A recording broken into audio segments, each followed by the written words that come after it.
Bismillahirrohmanirrohim deb ishimizni boshlaymiz. Biz bugun biogomuz va dollar gul yordamida dollar gulimizni ko'paytirmoqchimiz. Bu dollar gulimizning shoxchalari. Hozir biz shuni mana bunday 150 grammli asal idishi va ammarazli idishlarga joylaymiz. Bular 15 kunda nima bo'ladi? O'sib chiqadi. 15 kun ichida zo'r bo'lib o'sib chiqadi. Biogomuz bu mana xuddi shunaqa qadoqlangan bo'ladi.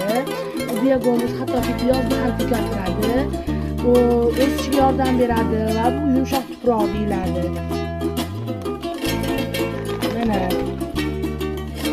endi biogomuzimizni mana bu idishimizga solib olamiz.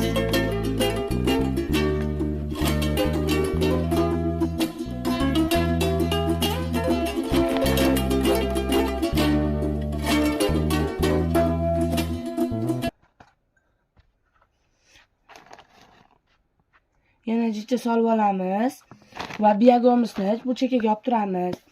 Endi bu baklarimizni где-то bir 5 millimetrli suqmaylar.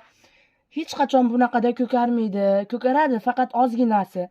Mana buni bunday qilib biogomizni jicha uchini tiqib, bunday qilib ozginadan uchini tiqib va jicha ustiga mana tuproqdan solib qo'yamiz jicha.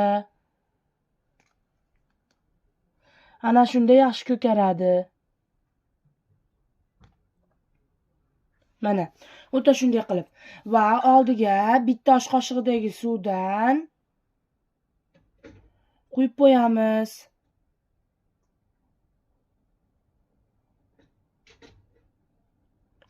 Bular uncha ko'p suv ham xohlamaydi.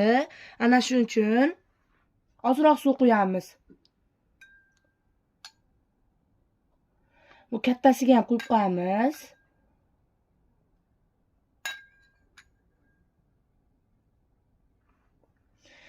Endi bunimiz ustiga strech yopib 20 kunga olib qo'yamiz va 20 kunda qarabsizki, xuddi shunday katta gul bo'ladi.